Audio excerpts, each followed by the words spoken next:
Game Connect.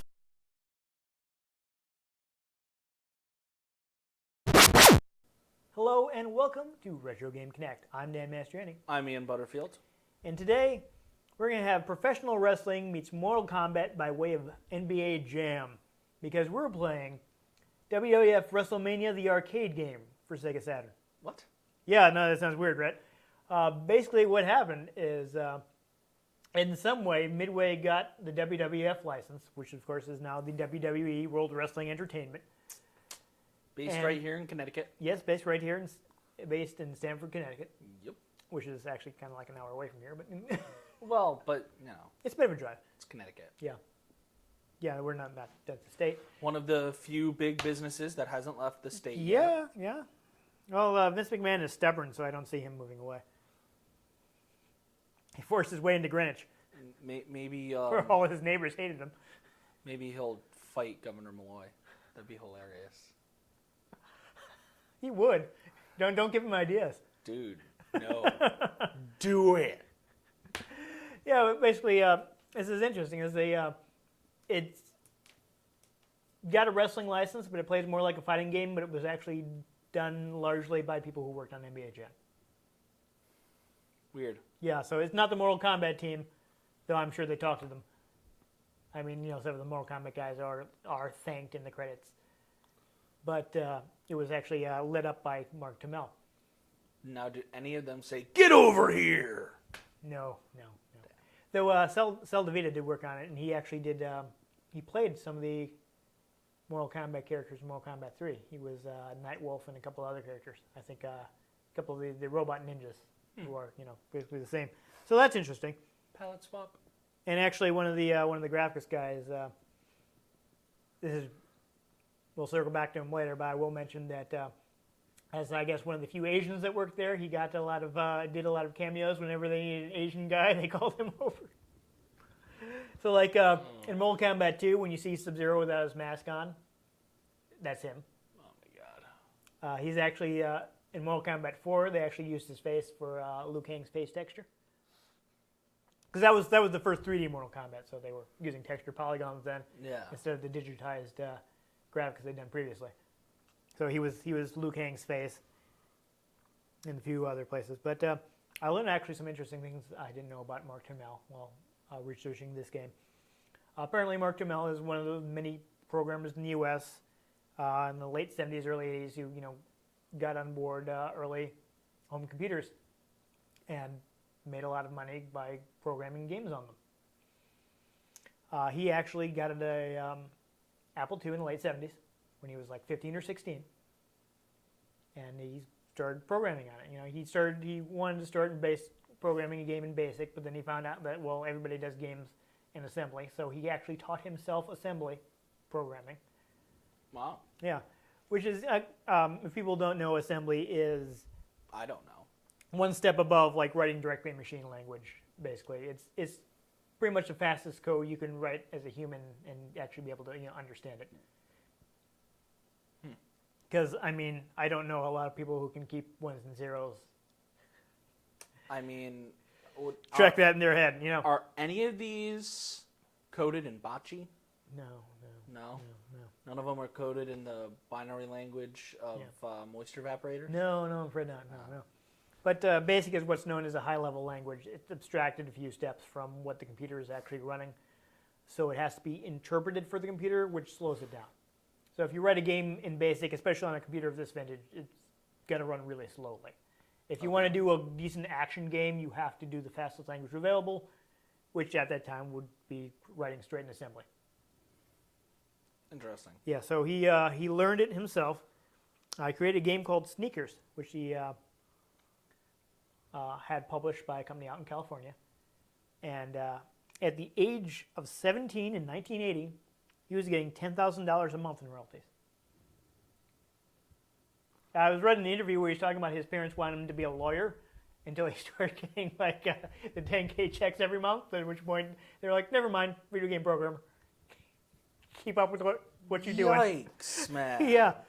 There are a lot of people actually had success stories like that, though they maintained it to greater or lesser degrees.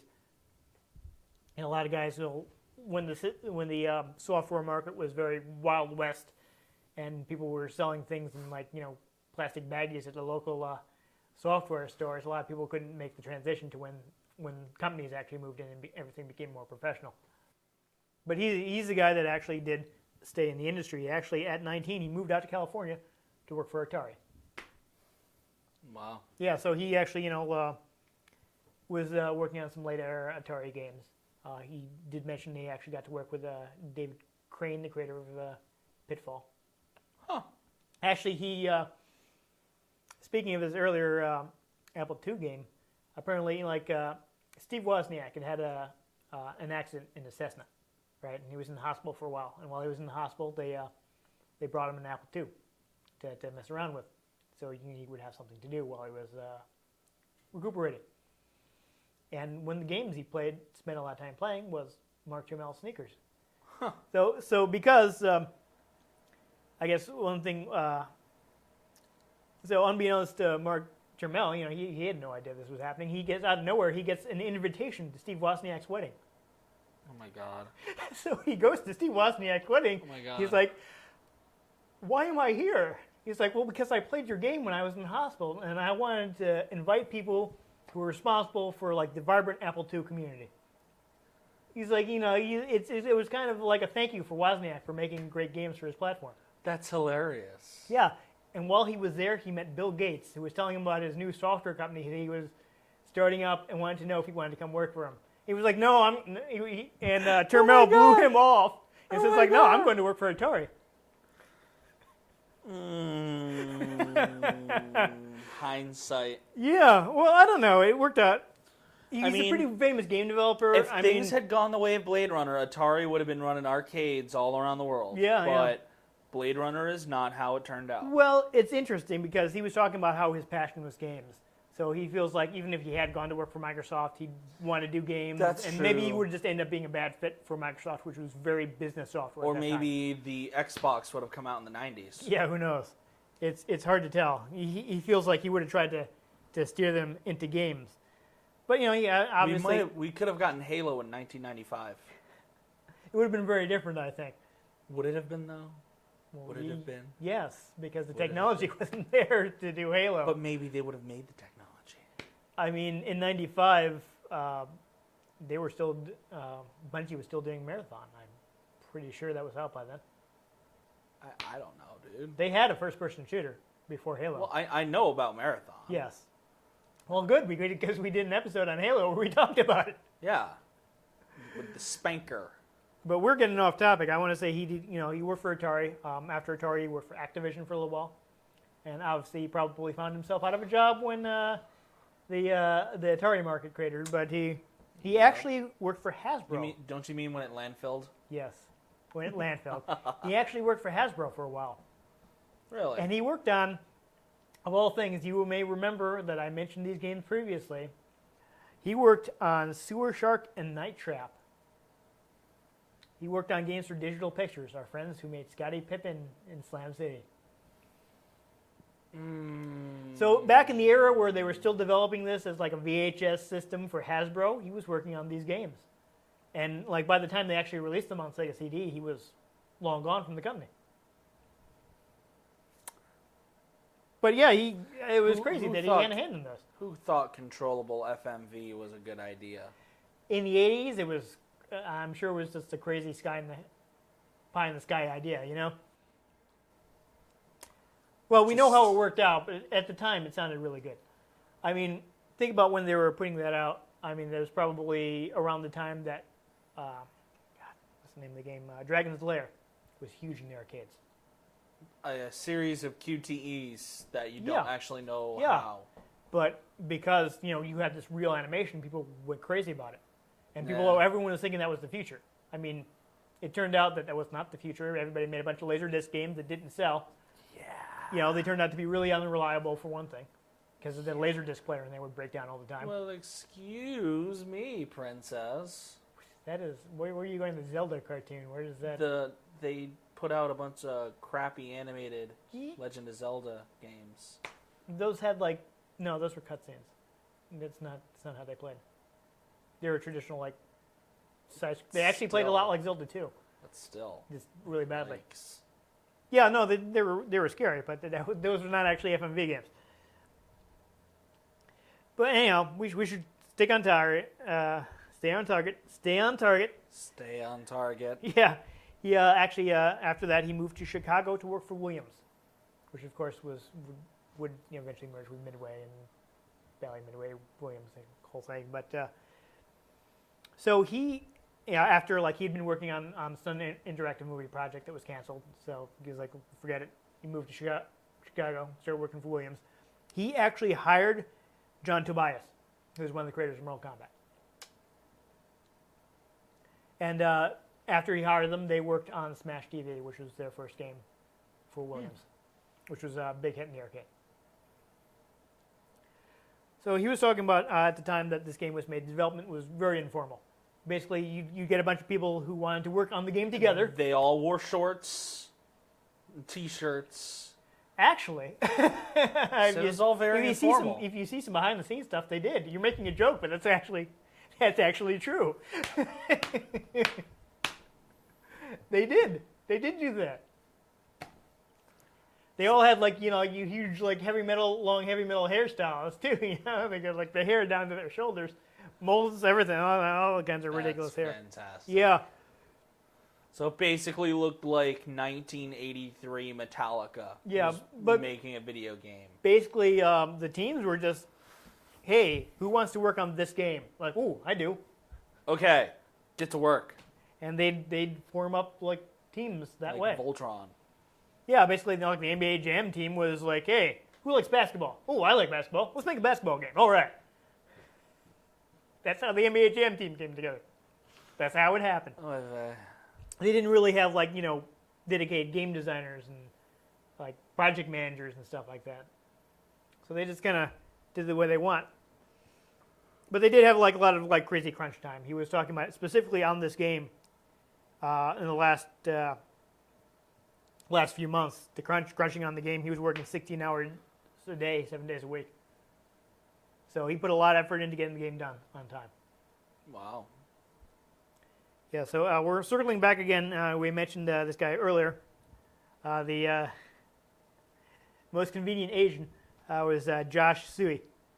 He's actually his interesting history. He was actually born in Korea to Chinese parents, and then when he was young, they moved to the U.S. He's actually spent most of his life in the Chicago area. He's actually done his best to continue working in Chicago instead of moving out to areas which were bigger in game design. Mm-hmm. Back in the 90s, you had Williams right there in Chicago. After that, he was able to move to EA Chicago. And after the EA Chicago was shut down, he was like, well, I'm just going to open my own studio because I don't want to move away from Chicago. I like it here. I'll open my own game studio. Yeah, he actually created Robomoto, who you may know as the guys who did the last few Tony Hawk games. Because I play Tony Hawk so much. Well, it's a big title, you may have heard. Besides, that one time I was hanging out at a friend's house, and they were playing Tony Hawk, and I saw on the character selection screen that you could play as Darth Maul, so I played as Darth Maul. There you go. That was about it. Well, I guess we'll have to play a Tony Hawk game sometime because that's a pretty big series. Interestingly, though, he was talking about how he got hired at Williams, and he actually had 8 interviews, over the course of a year before they finally hired him. At the time, he'd had education in video production, and at the time they were just making the transition from the old school sprite art, just drawing things with dots and you do traditionally, to having the digitized look that they became famous for. And a lot of the old school artists that were still around there felt like, well, no, you have to have an art background to work on these games and be an artist. And finally somebody was like, no, we're doing a lot of digital stuff with video capture. We're probably going to want somebody who knows something about video. Still about. Yeah. So he finally managed to convince everybody to hire this guy on, and he started working there. He is actually, this was his first project. Right after his honeymoon, he got a call, June '93. It's like, hey, we need you to come in, start working on this new game that we got, WWF WrestleMania. What? Okay. Yeah, so he came in and started working on WrestleMania. He actually spent like 8 months photographing the wrestlers. At one point, they were going to use lookalikes. Like very early on, they were saying, "Oh, let's get some lookalikes," and eventually they were like, "No, this is a terrible idea. Don't do that." The ideas were shot down before that got very far. So basically, what they do is every time the wrestlers came through Chicago, like They'll just be like, "Wait, click." Yeah, when they were, when they were in the area, because even to this day, the company tours all around the country. They're doing local shows. When they were in the area, they have them come in and do a photo shoot. So these are all the actual wrestlers' digitized moves for this game. Wow. Yeah, so it's all real guys, no lookalikes. All the actual performers of the time. Pretty cool. A couple of which are dead, actually. So. He's dead, Jim. But the development team has actually put themselves in the audience. The audience, of course, is also digitized, so there's a bunch of pictures of the development guys in the background. Because so why fun. not? Yeah, and the home port is by our old friends at Sculptured Software, who also brought a couple games that we played previously, like Super Empire Strikes Back. And Hey, there's a game I remember playing. Yes, and also they've also ported Mortal Kombat 2, which we played. We played the Super Nintendo version, which was done by Sculptured Software. And last fun little tidbit is that actually, one thing WWF and now WWE has always been good at is their media. Back at that time in the 90s, they had like an imprint called Coliseum Home Video, where they would release all their pay-per-views on VHS. Mm-hmm. And they actually made a tip video for the game. Huh. It's about 20 minutes long, but it's interesting because it actually does have some behind-the-scenes footage of them, of the wrestlers being, working in front of, I say green screen, but it was actually a gray screen. And wrestling. Yeah, and doing the moves that they used. Groovy. Yeah, and they gave out some moves for the game and things like that. It's kind of hilarious. It's hosted by Todd Pettengill, who anyone who was watching WWF at the time, I'm sure, has an opinion on. Don't even want to know. Yeah, they did this goofy sketch where Bret Hart claims to have been consulting on the game. It's really weird because they have him he says well, I started by finding out how video games were made, and they have this footage of him machining things. I'm like, what does this have to do with making video games? Are you actually constructing the arcade cabinets? Is that what you're implying here? They had a bunch of scenes with him with the people who worked on the game. There's this hilarious one where he's pointing out a bug in the program to them. It's like, oh, you're trying to dereference a null pointer. It's like, and they're like, oh, and one guy smacks another guy on the back of the head for not seeing. It's like, I'm pretty sure that doesn't actually make any sense. Oh my god.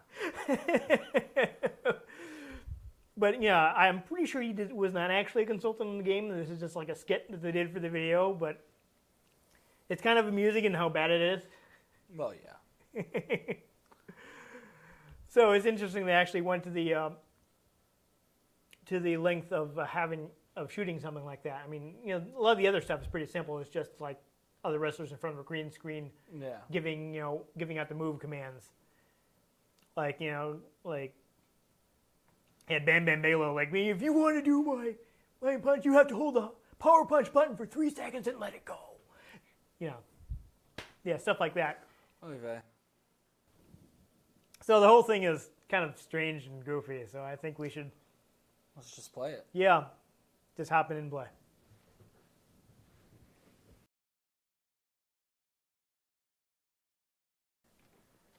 All right, sir. Why don't you go ahead and grab the second controller?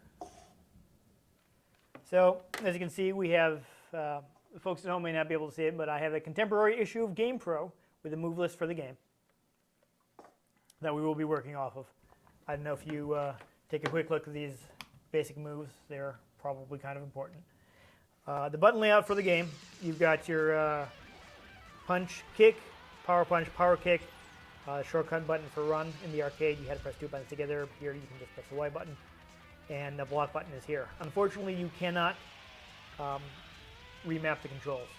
which is a shame because I think it would be more convenient to use the triggers for block and run. But we don't get a choice. So, yeah, we get some tips from programmers. That's fun. This is actually useful. If you have your combo meter lit when you're getting pinned in the second round, you can kick out and get a second win. So what we're actually going to do is we're going to do tag team. You can team up. So I will not make you face the computer alone. Yeah, the old WWF logo is old enough to have that one. So I'm going to go ahead and go into options. I'm going to turn down the difficulty because the AI in this game is really aggressive. So actually, interesting thing about this game, most versions have all the wrestlers, but the Super Nintendo version left out Yokozuna and Bam Bam Bigelow for some reason. I don't know what was going on with that port. Everyone else was in all the versions. I will note that in a creepy coincidence, these two gentlemen are also the members of the roster who are no longer alive. Awkward. Yep. I was going to play Bigelow because he looks like the Mountain from Game of Thrones. He's a tough guy. He's from New Jersey.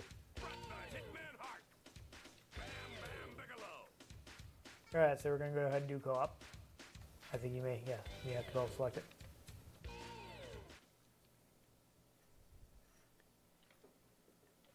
And I don't know if we're going to be able to get off any of the big combo moves that you can use when you have the full combo meter. I used to be able to do Razor Ramones on the Super Nintendo version, but the timing is a little weird. It's basically like a dollar combo, but you have to hit the buttons at a certain time. All right. Here's an interesting thing to remember. I don't know if people just noticed it, but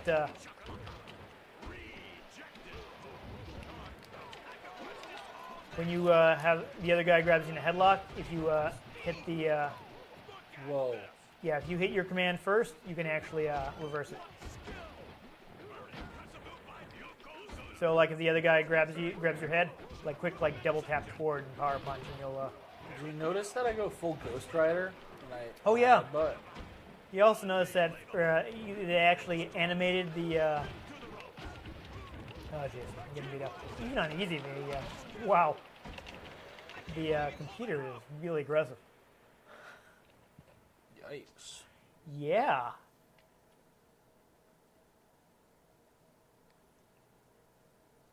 Oh, wow. And that's it. That's the game. Do we have to go to the continue screen now? Oh, jeez. Okay, I guess I'll try using someone else. I'll try using the Undertaker this time.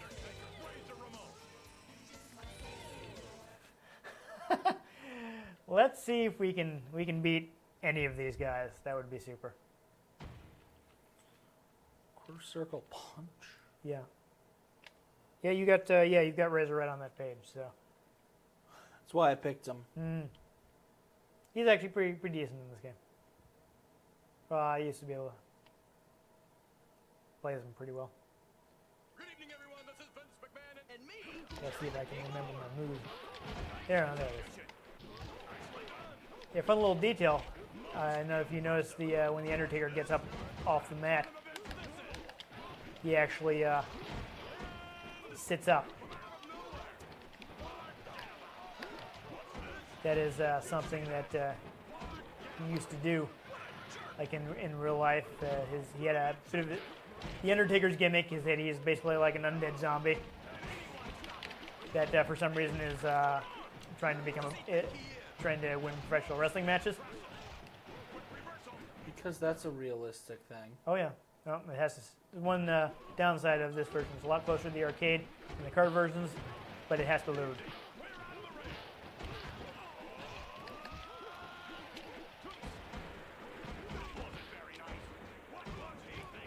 What? Oh, so if one of us goes down, we both lose. That's awkward. That's so cheap. Yeah. We did eliminate one guy that time, though, so that we did better. Woo! Slightly better. Yeah, but his part of his thing is that, it would seem like his opponent was winning, and then all of a sudden he would just shake off the damage and just sit up.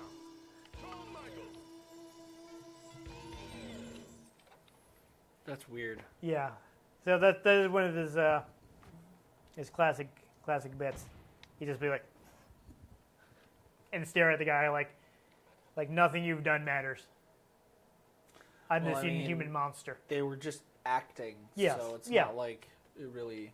But that's a bit he would do. You know what I mean? Yeah. Good evening, everyone. This is Vince McMahon. Everybody kid Shawn Michaels. If I can gotta move. Unfortunately, I can't remember what's the moves.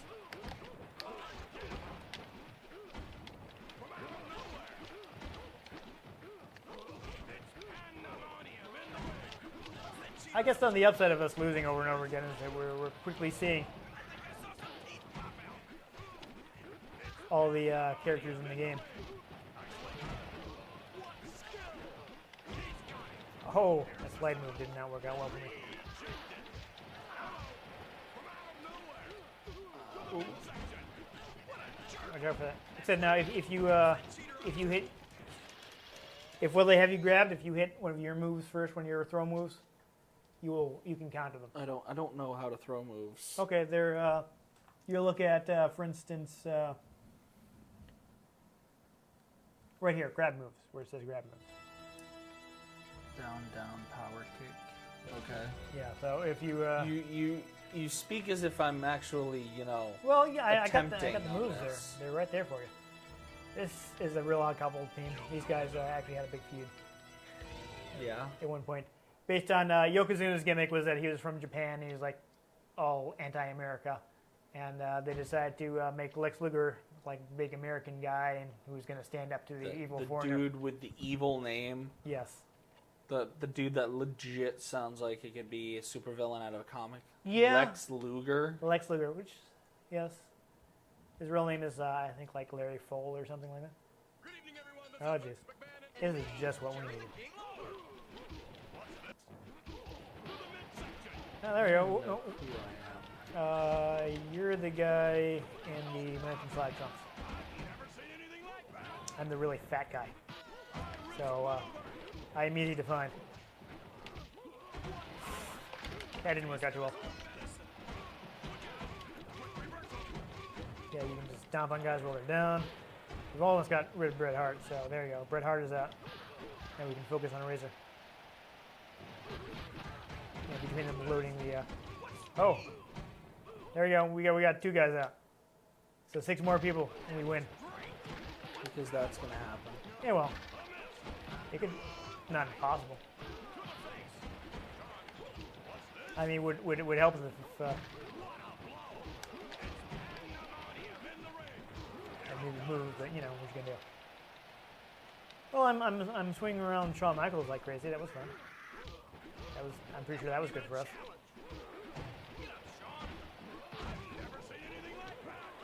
I think we're probably gonna have to do at least one normal match to see how the thing normally goes. Oh lordy, that was rough. Okay, so we played as everybody, right? Just about. All right. So, I mean, I don't know if you wanted to go head to head or if you want me to just take on the computer quickly, but I do want to do at least one normal match so people can see what that looks like. No, why don't you just do it? All right, I'll go ahead and take the Undertaker again. We'll do Intercontinental Championship. It's a little easier. The WWF the World Heavyweight title sends you into 2-on-1 matches like right away. So you got this little thing where you run up to the guy you're about to fight.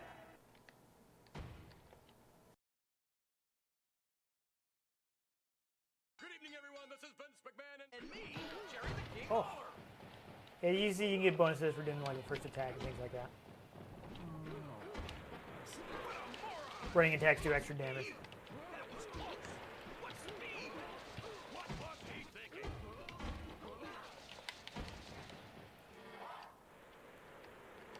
Ooh, he's taunting you. I gotta watch out. Yeah.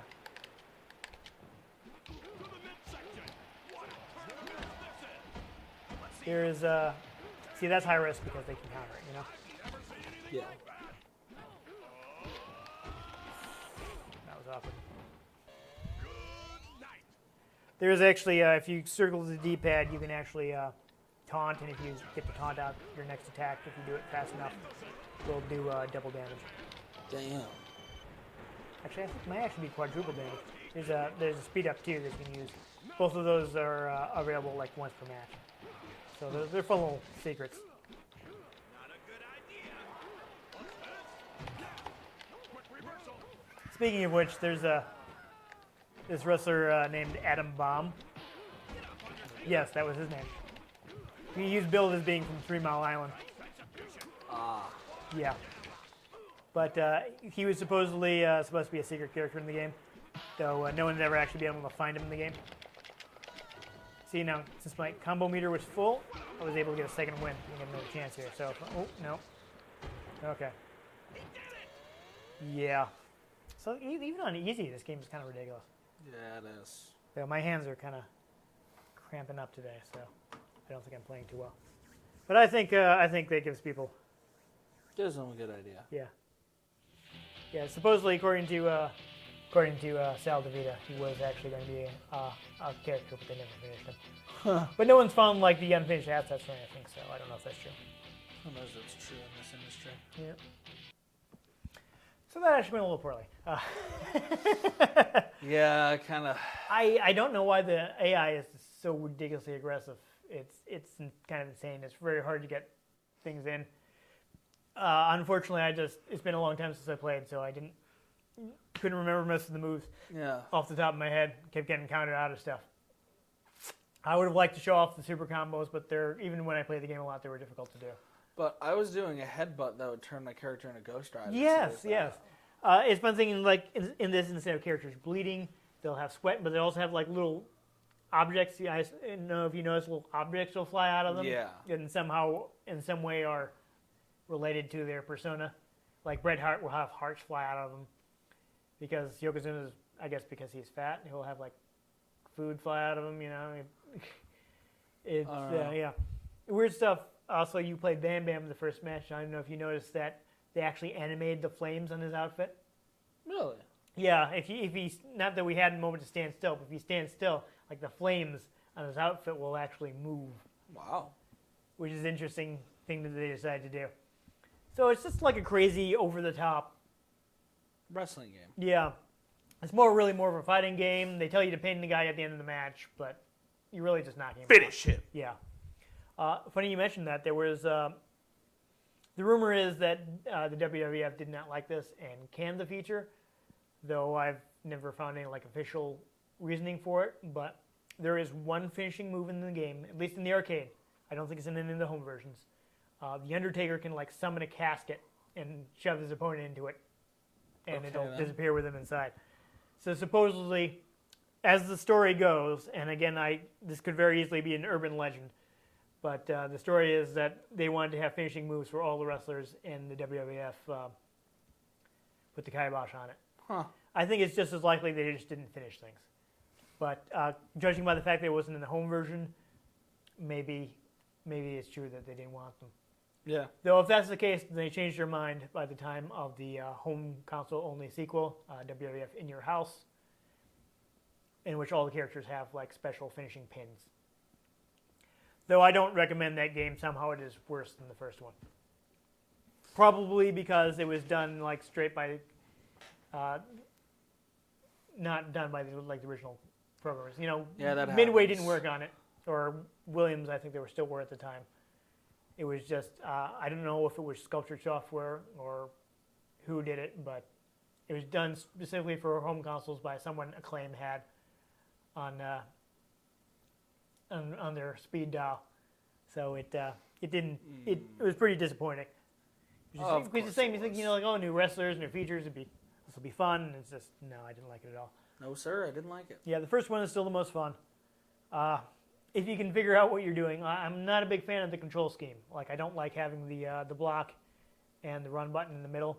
Yeah, that's weird. It makes it really hard to block. I wish you could remap the controls to have them on the triggers. Yeah. That's actually what they did on the Super Nintendo version, which is the version I had at the time. Oh, that's good. Yeah. Which apparently is the worst port. But I only owned the Super Nintendo at the time, so that was my only option. There you go. I had fun with it at the time, and of course, you had the block on the trigger, which is a lot more convenient. It's one thing when you're playing the game like in the arcade, and you get you can just put your finger down on the block button and still hit the other buttons. Yeah. Just like you would do in Mortal Kombat. But on a pad like this, it's really hard to hold a button in the middle of the controller while trying to hit other buttons. It's wrong. Yeah. So other than that, though, this is the CD-ROM versions are the closest to the arcade. So though even there, the sprites are a bit smaller. I do like how colorful it is and wacky, and it's got it actually has a bunch of commentary by Vince McMahon and Jerry the King Lawler. So, who bust out some ridiculous lines. Of course. Because they have to be fairly generic. But, it's basically your standard mid-90s Williams over-the-top arcade game. So people like that sort of thing. I mean, it was definitely, I think Mortal Kombat 3 came out not long after, so it kind of got overshadowed a lot. Yeah. It's actually, I think it's a decent game. Not a lot of characters, but, it's worth trying out. I mean, I wouldn't pay like $100 for it or anything, but if you can find a cheap copy, give it a try. Yeah. Well, other than that, if you enjoyed seeing us... get destroyed. Yeah, seeing us look up the lights, make sure you give this episode a like. If you want to see future episodes in which we are not members of the Job Squad, pin me, pay me. Make sure you subscribe to our channel. I have been Dan Mastriani. You can find me on Twitter at NewTypeCola. I'm Ian Butterfield. You can find me on Twitter at ENG You can find the show at RetroGameCNCT, Facebook.com/RetroGameConnect, and RetroGameConnect.tumblr.com. Get in touch with us. Let us know what you thought about the games we played. And let us know if there are any games you'd like to see us play in the future. If we can get our hands on them, we might just play them. All right, and most importantly, make sure you join us next time on Retro Game Connect.